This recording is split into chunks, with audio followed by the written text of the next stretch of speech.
He placed the bag inside the wardrobe and, at midnight, opened it.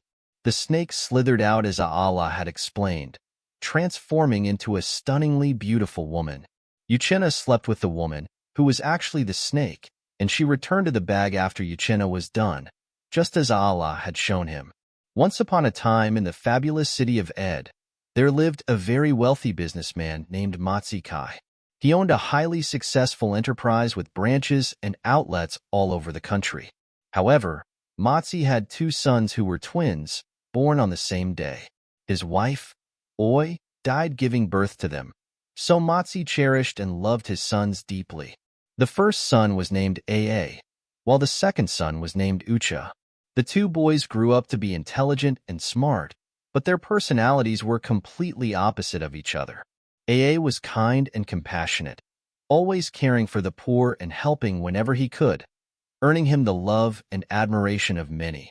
Ucha, on the other hand, was rude and lacked compassion, looking down on the poor and believing that only lazy people were poor.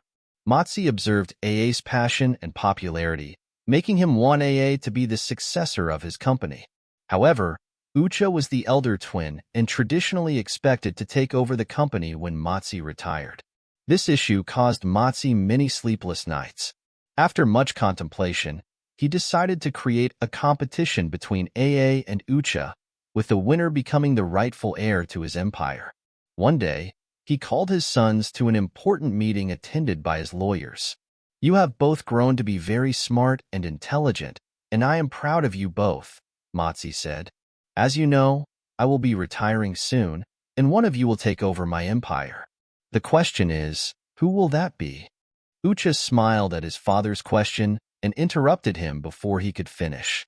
"I believe we all know the answer. I am the first son, and by right, I am the true heir to your empire." "Really?" his father asked. "You're only 5 minutes older than your brother. If the heir to my empire is decided by age, you both should have equal ownership." "What do you mean? Am I not your first son?" Ucha argued. "You are both my sons, and I love you equally," Matsi replied. "I feel it wouldn't be fair to inherit my empire based on age alone. I want you to prove you are capable. What do you propose then?" Ucha asked.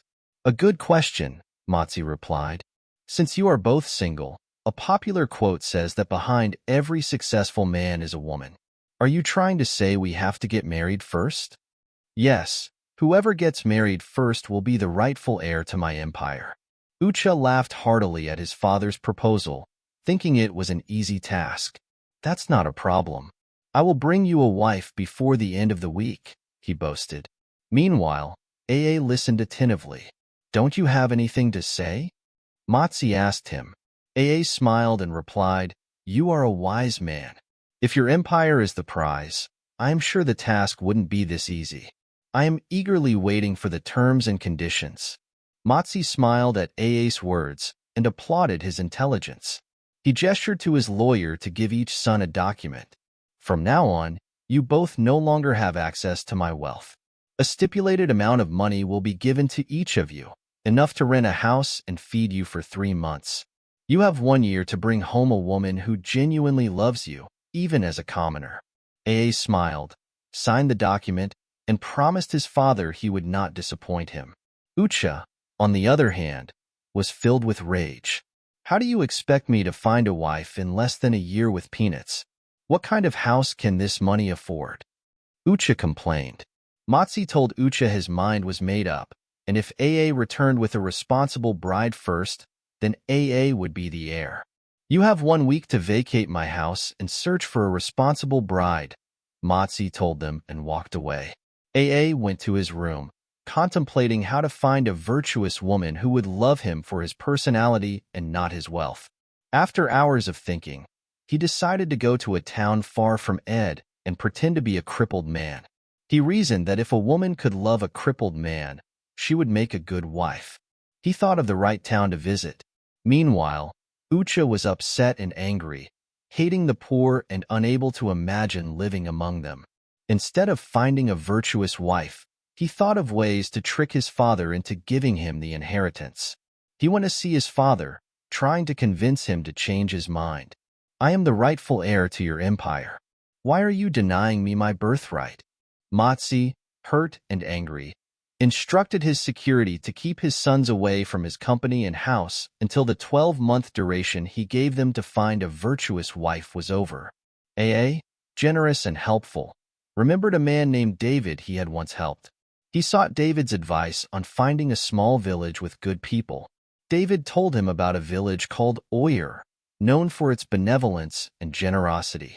AA thanked David and packed his things for the journey. He bought local clothes and a wheelchair, then practiced using it for a week before entering the village, pretending to be crippled. He rented a secluded house, divided his money, and began observing the village. He noticed that most villagers were rude, but Oyer had many opportunities due to its booming economy. AA decided to sell vegetables, buying them cheap from farmers and selling them in the market. Initially, business was slow, but as people got to know AA and his kind heart, it flourished. He started making money and saving. Meanwhile, Ucha went to the lavish city of Ako, where he quickly squandered his money. He degraded from living luxuriously to working menial jobs. Desperate, he remembered hearing about Aala, a woman rumored to transform peasants into billionaires. Though her price was high and many who sought her wealth ended up dead or mad, Ucha decided to consult her. He found her easily, as she was well known in Ako. She welcomed him warmly, fed him, and let him rest. While sleeping, Ucha dreamed of Aala with a calabash and a snake that transformed into a beautiful woman. She explained that the woman, his goddess of wealth, would fill a bag with money every time he slept with her. There were 3 rules. Sleep with her twice a week, let no one see her, and a 3rd rule to be revealed later. Ucha agreed eagerly. He awoke to find Aala waiting with the bag. He placed it in his wardrobe and, at midnight, opened it. The snake turned into the woman, and Ucha slept with her. The next morning, the bag was filled with money. Delighted, he bought a safe for the bag and began living lavishly, quickly becoming popular in Ako. He easily found a wife, a beautiful lady named Shah. He planned to take her home to Ed to meet his father. Upon bringing Shah home, he was shocked to find Aala waiting. She warned him about the 3rd rule. He must not sleep with any other woman, or he would go mad and die. Watch out for the next part of this story.